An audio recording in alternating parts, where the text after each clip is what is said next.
Is this just another affair? Or is this the person who will actually become your spouse? That is one of the most emotionally dangerous questions you can ask, because attraction can feel like destiny. Chemistry can feel like commitment. Obsession can feel like love. Intensity can feel like permanence. And sometimes the person who completely disrupts your emotional world is not the person who stays. So let me be brutally clear from the beginning. Not every powerful relationship is a marriage relationship. Some people enter your life to awaken desire. Some enter to expose your wounds. Some come to break your loneliness. Some become secret relationships, unfinished stories, intense affairs, or emotional addictions. And only some cross the invisible line from attraction into marriage. The real question is not simply, do I love this person? The real question is, does your life pattern convert intimacy into commitment? Because an affair and a marriage are astrologically not the same event.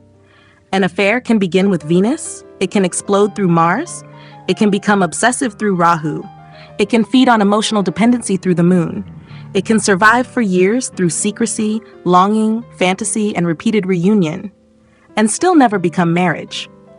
Marriage requires something more. Marriage requires the relationship to leave the private chamber of desire and enter the architecture of real life. Family, home, responsibility, social recognition, continuity, sacrifice, shared resources, public identity, and time. That is why I never look at one romantic combination and declare, yes, you will marry this person. That is lazy astrology. I want to know whether your desire pattern and your marriage pattern are pointing toward the same person, because sometimes they are. And sometimes they are brutally divided. You may be magnetically attracted to one type of person, but actually marry another. You may experience extraordinary sexual chemistry with someone who cannot build a stable life with you. You may meet somebody who understands your wounds, stimulates your mind, awakens your body, and completely destabilizes your emotional world. But the relationship remains hidden, undefined, intermittent, or impossible.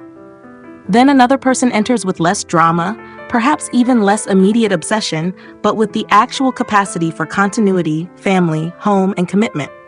This is where people get confused. They ask me, but why would destiny give me such an intense relationship if I'm not supposed to marry this person? Because intensity is not proof of marriage. Sometimes intensity is the lesson. Sometimes the relationship enters your life precisely because you need to discover what you confuse with love. Do you confuse unpredictability with excitement? Do you confuse emotional unavailability with mystery? Do you confuse jealousy with passion? Do you confuse suffering with loyalty? Do you confuse waiting with commitment? Do you confuse sexual attachment with compatibility? Do you confuse a secret relationship with a sacred relationship? These are not comfortable questions, but they are the questions that matter. When I examine whether an affair becomes marriage, I first separate attraction from manifestation. Your Venus shows what you desire, what attracts you, what awakens longing, sensuality, affection, and the need to merge with another person. But Venus alone cannot guarantee marriage. A strong Venus can make you deeply romantic. It can make you desirable.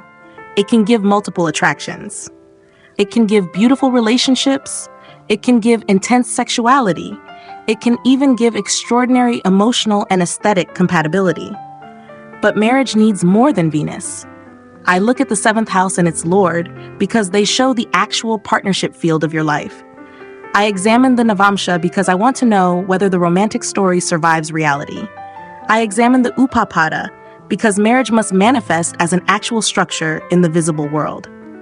I examine A7 because desire, sexual attraction, and non-marital relationship patterns can tell a very different story from formal marriage. And this distinction is absolutely crucial. A7 may say, I want you. The marriage structure must say, I can build a life with you. Those are not the same sentence. You can want somebody desperately and still be unable to create a life together. You can have extraordinary chemistry but incompatible values. You can have intimacy but no public acknowledgement. You can have emotional closeness but no shared future. You can have promises but no action. You can have years of waiting but no movement. And at some point, you have to stop judging a relationship by how intensely it makes you feel and start judging it by what it actually becomes. That is raw truth. Because a genuine marriage-producing relationship begins to occupy real space in your life. The conversation changes. You stop speaking only about feelings and start speaking about logistics. Where will we live? How will our families integrate? What happens to our careers? What sacrifices are required? What are our financial expectations? Do we want children? Who moves? Who changes? Who takes responsibility when life becomes inconvenient? Who stands beside whom publicly? That is the movement from romance to marriage, and astrology must show this movement too. When the same relationship indicators repeat across the birth chart, Navamsha, marriage significators, Upapada, the running planetary periods and major transits, then I become much more confident that this is not merely an affair. The same story has to repeat. I do not trust one dramatic combination. I trust convergence. One indicator may give attraction, two may give a relationship. Several independent layers repeating the same marriage narrative create a serious case for commitment. And this is where timing becomes ruthless. You can meet the right person at the wrong time. You can meet someone deeply compatible while one or both of you are psychologically unprepared, legally unavailable, professionally unstable, geographically separated, or trapped in another relationship structure. The person may be right. The period may be wrong. And sometimes the period is so important that the relationship itself cannot survive until the marriage window arrives. That is why I examine the major and sub-periods operating when you meet, when the affair intensifies, when separation occurs, when reconciliation happens, and when commitment is discussed. A relationship that begins under a strongly obsessive influence may feel unforgettable.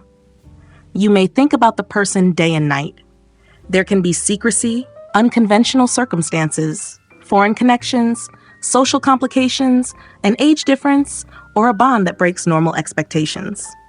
But obsession is not continuity. Rahu can create extraordinary hunger, and hunger can lie to you. It can make the unavailable person appear more valuable, precisely because they are unavailable. It can make uncertainty addictive. It can keep you checking the phone, waiting for messages, analyzing silence, and surviving on fragments of attention. You call it destiny because you cannot let go. But sometimes you cannot let go because the relationship has activated your psychological wound, not because it is your marriage. That is an uncomfortable distinction, but it can save years of your life. Then comes Saturn. Saturn is completely different. Saturn asks, can this relationship survive time? Can it survive distance, responsibility, work pressure, money problems, aging, family burdens, routine, disappointment? Can you still stand together after the romantic fantasy is gone? Saturn can delay marriage, but a mature Saturn can also create endurance. This is why I never automatically interpret delay as denial. Some relationships need time because one or both people must grow into the responsibility of marriage. But there is a difference between healthy delay and endless postponement. Healthy delay has structure. There is a reason. There is progress. There are measurable steps. Something changes. An endless postponement gives explanations, but no movement. Every month produces a new obstacle. Every year comes with another promise.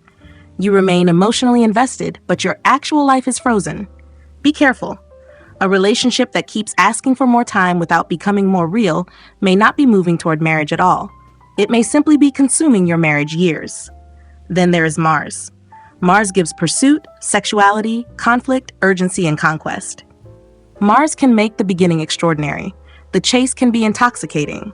The sexual connection can become central. But when Mars dominates without enough emotional wisdom or stability, the relationship can become a battlefield. You fight, you separate, you reunite, you make love, you fight again. And because the emotional peaks are so intense, you conclude the bond must be profound. Not necessarily. Sometimes you are simply trapped in an adrenaline relationship. A relationship is not automatically deep because it hurts deeply. Then there is the moon. The moon asks a very simple question. Do you feel emotionally safe with this person? Not excited, not obsessed, not sexually consumed. Safe. Can you be vulnerable without being punished? Can you express fear without being mocked? Can you disagree without fearing abandonment? Can you have silence without panic? Can you go through a difficult week without questioning the entire relationship? Can you trust the emotional atmosphere? Because marriage is lived through ordinary days. The wedding lasts hours. Marriage lives in mornings, in bills, in illness, in tired conversations, in family emergencies, in boredom, in compromise, in repeated human imperfection. A person may be brilliant as a lover and disastrous as a life partner. That distinction matters. Now let us talk about the actual signs that an affair has the potential to turn into marriage. The first sign is movement from secrecy toward visibility. A relationship that is genuinely moving toward marriage normally becomes increasingly real. Friends know, family becomes relevant, future planning appears, sacrifices become measurable, decisions are taken. The second sign is convergence between desire and duty. You are not only attracted to each other, you are willing to carry consequences for each other. The third is integration into ordinary life. You know each other beyond fantasy. You have seen stress, anger, disappointment, fatigue, financial reality, career pressure, and family complexity. The fourth is timing convergence. The relationship appears when marriage-producing periods are active, and further marriage indicators begin activating through major cycles and transits. The fifth is continuity under pressure. The bond does not survive only because one person constantly chases while the other withdraws. There is mutual effort. Now let me give you the opposite. What suggests this may remain an affair? Repeated secrecy with no movement, promises without dates, future talk without decisions. One person is permanently unavailable. The relationship exists primarily through messages, fantasy, sex, or stolen time. You are asked to wait indefinitely. There are multiple triangles. The person keeps you emotionally close while refusing structural commitment. You are always analyzing what they feel because their actions never make it clear. Listen carefully. The more you need to decode somebody's intentions, the less likely they are giving you a secure relationship. Real commitment is not always immediate, but eventually it becomes visible. Now, can an unconventional relationship become marriage? Absolutely. A large age difference can become marriage. A foreign relationship can become marriage. An intercultural relationship can become marriage. A secret beginning can later become marriage. An affair after previous relationships can become marriage. A long-distance connection can become marriage. Even a relationship that breaks once can return and formalize later. I do not judge the outcome by respectability. I judge the pattern by convergence. Does the chart support marriage?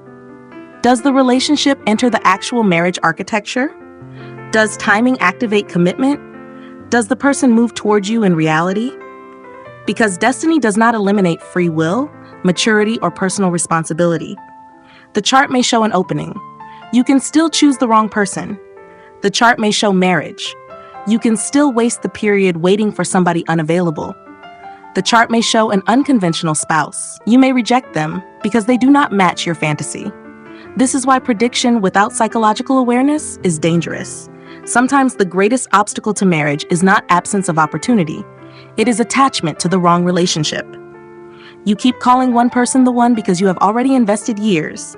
You have memories, sexual attachment, promises, pain, hope, perhaps secrecy, perhaps sacrifice. And now leaving feels like admitting that all of it was meaningless. But listen to me carefully. A relationship does not need to become marriage to have meaning. Some people are chapters, some are catalysts, some are mirrors. Some awaken parts of you that were asleep. Some show you exactly what you must never accept again. And some stay. The tragedy begins when you demand permanence from a relationship whose purpose was transformation. So when somebody asks me, is this just another affair, or will this turn into marriage? I do not give them a cheap yes or no. I ask, is this relationship activating only desire or also marriage? Is there only chemistry or is there continuity? Is there only passion or is there responsibility? Is the relationship hidden or is it becoming visible? Are there promises or are there decisions? Is one person waiting while the other controls time? Is marriage genuinely being built or merely discussed? Do your birth chart, Navamsha, marriage indicators, Upapada, A7, planetary periods and transits repeat the same conclusion? Because this is the final principle. An affair becomes marriage when desire, destiny, timing, and human action begin saying the same thing. When only desire says yes, it may remain an affair. When desire says yes, but timing says no, it may become a long wait. When timing says yes, but the person refuses responsibility, the opportunity may pass. When the chart promises marriage, but the current relationship does not carry the marriage signature, somebody else may become the spouse. And when the same person repeatedly activates attraction, partnership, marital manifestation, continuity, and the correct timing windows, then I pay very close attention. Because now you may not simply be looking at another lover. You may be looking at the person around whom your life reorganizes. Your home changes. Your family structure changes. Your daily routine changes. Your social identity changes. Your responsibilities change. Your future changes. That is marriage. Marriage is not simply a stronger affair. It is a different architecture of life. So stop asking only, how strongly do I feel? Ask the harder question, what is this relationship actually becoming? Because feelings can be genuine even when the future is not. Love can be real even when marriage is not promised. Attraction can be overwhelming even when permanence is absent. And sometimes the most liberating truth is discovering that the person you cannot forget is not necessarily the person you are meant to build a life with. But when the relationship is truly marriage producing, the evidence begins to repeat. Desire meets duty. Passion meets continuity. Private intimacy moves toward public commitment. Timing opens. Decisions happen. Life begins to reorganize around two people rather than one person endlessly waiting for the other. That is the difference. And that is precisely what a serious personal reading must investigate. Not generic statements, not one planetary combination, not false promises, but the full relationship architecture of your chart and your actual life. So, is this just another affair?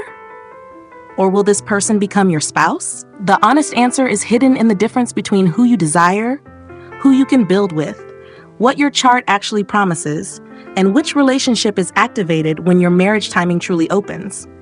And sometimes those four answers point to one person. Sometimes they do not. If you are caught inside a complicated relationship, waiting for commitment, questioning whether to stay, leave, trust, marry, or move on, get in touch with me for a personal reading, one that works for you, your chart, your circumstances, and the reality you're actually living. Because the right question is never merely, do they love me? The right question is this relationship capable of becoming a life?